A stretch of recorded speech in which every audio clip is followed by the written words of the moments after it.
Good morning. Good morning. అందరికన్నావురా? అందరికన్నావురా? Yes. ఎంతమంది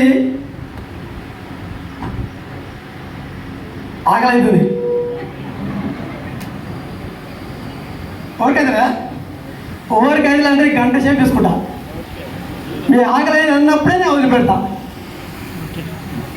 నాది మీకు అని ఎక్కువ అవుతుందని నేను చెప్తున్నాను అంతే. మీరు కూడా చెప్తలేదు కదా? రైట్. ఆల్రెడీ మనకు ఎంఎస్ఆర్ వచ్చింది కాబట్టి మనకు టైం లేదు. నేను జస్ట్ ఒక 5-10 నిమిషాల్లో క్లోజ్ చేసుకుంటా. ఓకేనా? నా పేరు వచ్చేసి పాండవ్, ఒక ఆర్టీసీ కండక్టర్.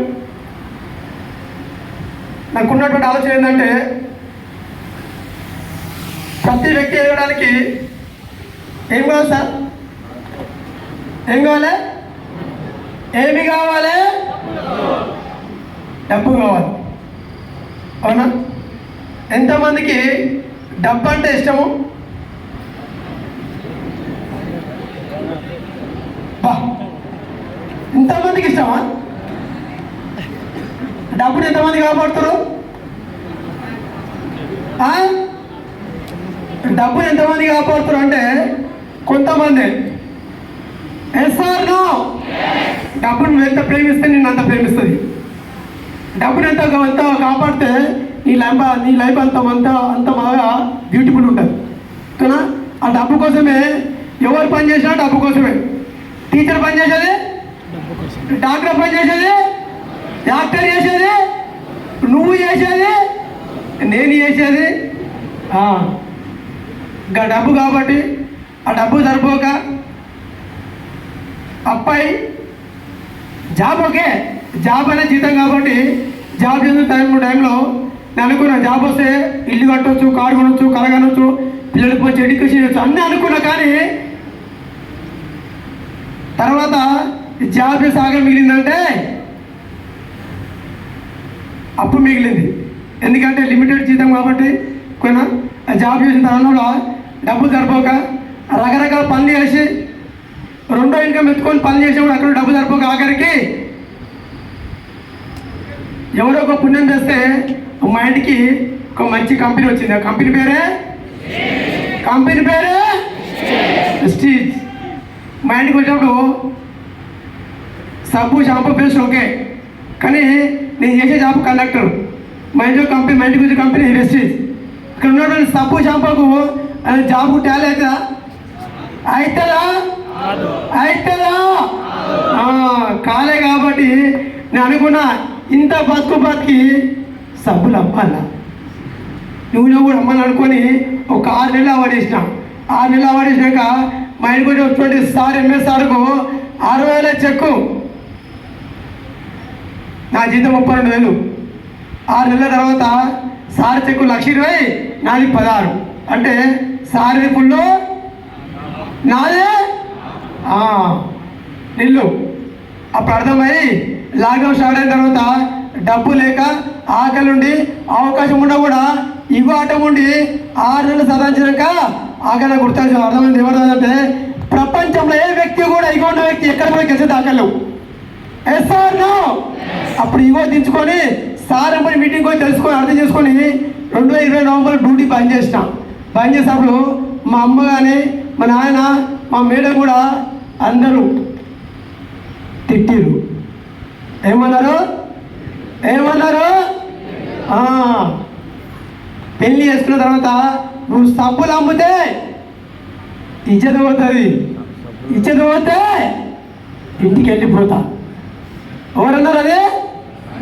మా మేడం. మా ఆయన కూడా అన్నాడు, బిడ్డ నువ్వు సబ్బులు అమ్మితే ఇజ్జత పోతుంది, నువ్వు సబ్బులు అమ్మినాడుకో ఇంటికి వస్తే కాయలు కొడతా. Yes or no? తర్వాత మా అమ్మ కూడా అన్నది, బిడ్డ పలిచి ఉంటే పలిచేస్తున్నాను నువ్వు సబ్బులు అమ్మకు. వాళ్ళకి ఏమైందంటే ఇంటికి వచ్చినప్పుడు ఇవన్నీ చెప్తుంటే ఇంటి ఊరు మొత్తం చెప్పారు, మీ కొడుకు సబ్బులు అమ్ముతుడా, మీ కొడుకు నూనె అమ్ముతుడా, మీ కొడుకు షాంపూ అమ్ముతుడా. మాలో లోపల పిక్కిరైంది. అరే ఇంటికి వస్తే కాళ్ళు కొడతాడు, ఇంటికి రాదు. ఉన్నాడు ఒక్కనే రా, నువ్వు నీకేం తక్కువరా? ఆయన ఎక్కువనే, ఇవే తక్కువ. Yes or no? అనుకున్న తర్వాత నాకు అర్థమైంది ఒక వ్యక్తి ముందుకెళ్ళడానికి ఆపేది ఎవరంటే ఇంటున్న శత్రువులే. వేస్తాను ఆ శత్రువు మీకుండ్రు. నా సక్సెస్ అవుతున్నారంటే మా మేడము మా అమ్మమ్మ నాన్నే. ఎందుకంటే మీటింగ్ పోయింది నేను, తెలుసుకుంది నేను, మారాల్సింది నేను, గెలవాల్సింది నేను. కాబట్టి నేను డిసైడ్ అయినా. నేను చెప్పిన డబ్బు సరిపోతుంది కాబట్టి డ్యూటీ పని చేసినప్పుడు మా అయ్య మా అమ్మ ఒక్కడే అన్నారు, ఇంటికి రావద్దు. ఇంటికి రాకుండా బయటకు వెళ్ళిపోయినా తర్వాత బయట రూమ్ తీసుకున్న తర్వాత సెట్ అయిన తర్వాత మెల్లమెల్ల పని చేస్తుంటే మా మేడం అన్నది, నువ్వు వెళ్ళిపోయినా నేను కూడా వెళ్ళిపోతా, నేను రానని చెప్పింది. రాకుండా సరే వీళ్ళందరూ పోయిన తర్వాత నాకు మంట స్టార్ట్ అయింది. ఎందుకంటే నేను గెలవాలంటేనే మంట పడుకుని ఇక్కడ వేస్తాను. అప్పుడు అనుకుని పని చేస్తూ 2020 నవంబర్లో డ్యూటీ పనిచేసి మెల్లమెల్ల పని చేస్తుంటే అందరు అంటురు, డ్యూటీ పోయిందా, నేను డ్యూటీ తీసేసిరా, నువ్వు ఇంతే, ఇక నువ్వు అంతే అందరు అన్నారు. ఆఖరికి నాకు అర్థమైంది, ఎంతమంది ఎగతాలు చేస్తే నీకు అంత సక్సెస్ వస్తుంది. వేస్తాను అనుకున్నా కాబట్టి డిసైడ్ అయి పని చేస్తూ 2020 నవంబర్ డ్యూటీ బంద్ చేసి మెల్లమెల్ల పని చేస్తే డిసెంబర్ చెక్కు 14,000, జనవరి 18, ఫిబ్రవరి 60, మార్చి 78, ఏప్రిల్ 91, మే 1,02,000 తీసుకున్నాం. ఎంత? 1,02,000 పోయినా వస్తారా ఆమె చూసి నెంబడే లక్ష వచ్చినాక స్టేటస్ పెట్టినా. చూసి థ్యాంక్ యూ బావ అన్నది. మన 6 నెలలు మాట్లాడక ఎన్నెళ్ళు మనకి లేదు సంతోషం. థ్యాంక్ యూ మాట్లాడాను నేను కూడా అన్నా. అప్పుడు అన్నది అప్పుడు బాగా అమ్ముతున్నాను. ఓ మస్తు అమ్ముతున్నా. కారణం ఏంటంటే ఆమె తెలియదు కదా, ఇంటికి వస్తాంటే రా అన్న. వచ్చినాక అప్పటికి నాకు 2 పాపలు, ఓ బాబు. 2 పాపల బర్త్డే కూడా జాబ్ చేస్తే పైసలు లేక బర్త్డే చేయలే. నన్ను కూడా కొడుకు బర్త్డే కన్నా మంచి బర్త్డే చేయాలి, ఒక కారు కొనాలని డిసైడ్ అయ్యి పని చేస్తున్నాడు. కాబట్టి మా మేడం చెప్పిన, కొడుకు బర్త్డే కోసం నేను మంటకు పని చేస్తున్నా, కొడుకు బర్త్డే రోజు గిఫ్ట్ ఇవ్వాలనుకున్నా. ఏదంటే కారు. ఏంది నెక్స్ట్ బర్త్డే కొడుకు బర్త్డే రోజు మళ్ళీ ఇంటి వాళ్ళందరికీ మస్తు అందరికీ చెప్పిన, కొడుకు బర్త్డే వస్తున్నా అంటే నువ్వు సబ్బులన్నీ అంత పెద్ద వచ్చేస్తావా? నేను చెప్పి అందరూ రెచ్చినా చూపించారు. నేను కూడా చెప్పిన ఇవన్నీ పక్కెట్టేసి నేను మంది పెడుతున్నా పెడుతున్నా అని చెప్పిన. దోస్తో ఆద్మీ 400 అయింది. ఎందుకంటే అంతా పీక తిన్నికి లోపతానికి. వేస్తాను. మా చుట్టాలు అందరూ వచ్చారు. ఎంతమంది వచ్చారంటే 400 మంది వచ్చారు. ఎంతమంది వాళ్ళు ఎవరంటే మా అమ్మ చుట్టాలు. నా చుట్టాలు 500 మంది వచ్చారు. వాళ్ళు 400 వీళ్ళు వచ్చారు. వీళ్ళందరూ ఎవరంటే నీకు అది చెప్పలేదు సాబు లేదంటే ఎత్తుకుంటాం. తలకాయ గిత్తి చూసుకొని ఈ కారు ఎక్కడ అంటే రుతుకో, నీకు కూడా కారు వస్తుంది. వచ్చారు సబ్బు కొనుక్కొని పోయారు. అందరూ వచ్చి సబ్బు కొనుక్కోపోయి ఇంట్లో ఒక దాపెట్టుకుని కానీ రుతుకుడు. కారు అంటే ఊరికే రుతుకుంటూ వస్తుందా? రుతుకుని పక్కన చెప్పా. నేను చెప్పా రుతుకుడు బాగా ఉంది కానీ పక్కన చెప్పాడు. ఇగో నేను చెప్పేసిన నువ్వు చెప్పా అంటే చెప్పలే కాబట్టి అలా అనేవాడు. ఆయన అనుకున్నా చుట్టాలు సున్నం పెడతారు బయటలో వాళ్ళ నుంచి డిసైడ్ అయినా చుట్టాలు ఊరారు కాబట్టి నేను డిసైడ్ అయ్యి పని చేస్తూ ఆ రోజు ఎంఎస్ఆర్ కూడా ఏమంటే చెప్పినంటే 1,00,000 వచ్చేదాకా నీ ఆట, 1,00,000 వచ్చిన తర్వాత ఈ నాట అని చెప్పి కాబట్టి డిసైడ్ అయ్యి పని చేస్తూ 1,02,000, 1,36,000, 1,78,000, 1,79,000, 2,05,000, 2,06,000, 2,21,000 లేకపోతే నా చెక్కు 12,15,000 రూపాయలు. ఎంత? 12 లక్షలు చిన్న పెద్ద. ఒక 32,000 జీతం వస్తే 30,000 ఈఎంఐ కట్ అయితే 2,000 మిగిలితే 20 సార్లు లెక్క పెట్టి 2 లంపాలు వేసి మధ్య పెట్టి టాప్ పెట్టుకునేది. అప్పుడు అన్న తమ్ముడు వస్తే మనం బిజీ అనేది బిజీ పాడ పైసలు ఇవ్వాలా? వేస్తాను లేవు కాబట్టి సాగు చెప్పడం ఉన్నాయి కాబట్టి మూసుకొని పని చేసుకుంటాం. ఎక్కడ సార్ ఇక్కడ ఇలా మా అమ్మ నాన్న ఎవరో పుణ్యం చేస్తే నాకు దొరికింది. ఏం దొరికింది? నీ కూడా మీ ఇంట్లో ఎవరెవరు పుణ్యం చేస్తే మీకు కూడా దొరికే చెప్తాను. మీరు కూడా ఒక 1 year సరే పని చేయండి. ఒక సంవత్సరం దాకా ఎవరు ఎగతాలు చేసినా, ఎక్కిరించినా, అవమానించినా, కించపరిచినా, ఏలా చేసినా ఏం కావాలి? 1,00,000 కావాలి. ఎస్ఆర్నో ఎస్ఆర్నో. ఒకప్పుడు నువ్వు ఫోన్ చేస్తే మా ఫోన్ కట్ చేసి వస్తుంటాను. ఎందుకంటే ఇటు సాపులు అమ్ముతుడు. ఏమమ్ముతుడు?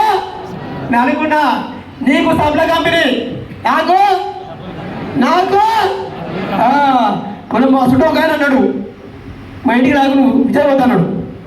రెండు వచ్చినాక వాళ్ళు వచ్చేయమన్నాడు. నేను ఇటు పోయి అమ్మితే 2 వచ్చినాయి, ఇటు పోయి అమ్ముకుంటే 4 వస్తాయని చెప్పాను. అది అట్ట వాడికి రాలే. వీళ్ళందరూ ఏంటంటే చూసే బ్యాచ్.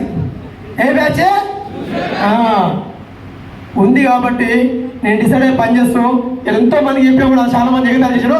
ఈరోజు నా అండర్లో 600 మందికి డబ్బులు ఇప్పిస్తూ, కొడుకు బర్త్డే కార్ ఇచ్చిన, మేడం బర్త్డేకు జాబ్ చేస్తే 1000 ఇచ్చేది. ఎంత అవి చెప్పొద్దు అన్న కూడా ఉండాలి. ఎందుకంటే పిల్లల కొత్తలా నీ కోసం నేను, నా కోసం నువ్వు నా కోసం పుట్టావు, ఇవన్నీ లేపును. ఇవి లేకపోతే ఏమవుతుంది? ఒక డ్యూటీ దిగి ఇంటికి పోయినా, రాత్రి 12 అయింది. అన్నం పెట్టంటే పెట్టుకొని తిని, ఏం పోసినావా? పెట్టుకొని తిను. నాకు అర్థమైంది ఇవి లేవు కాబట్టి కారం పెట్టి తినాలిగా. SR no.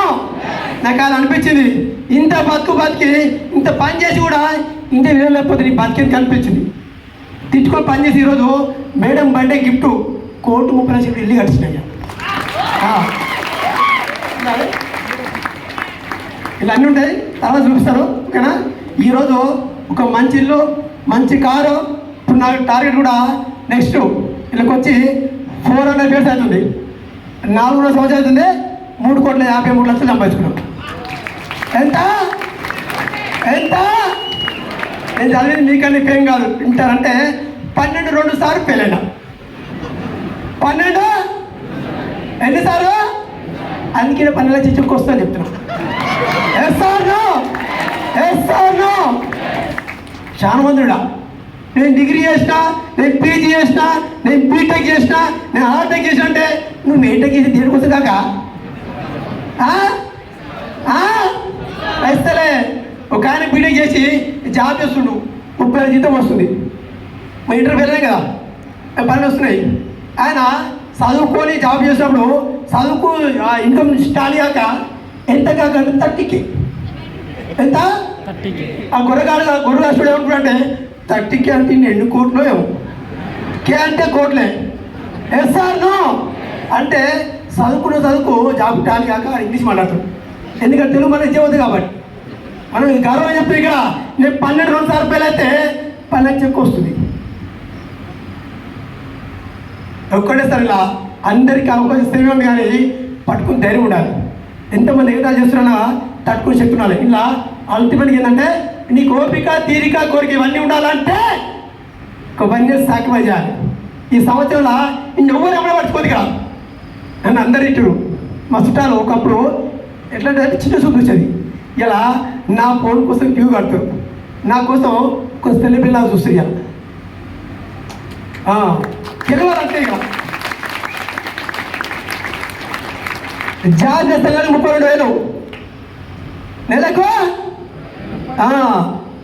ఇక్కడ టైము టార్గెట్ బాస్ అని ఉంటాయి. అక్కడ సరిపోయినప్పుడు జస్ట్ టికెట్ పోయినా కూడా డిఎం దగ్గర పోయి బతలాడట, భయపడ.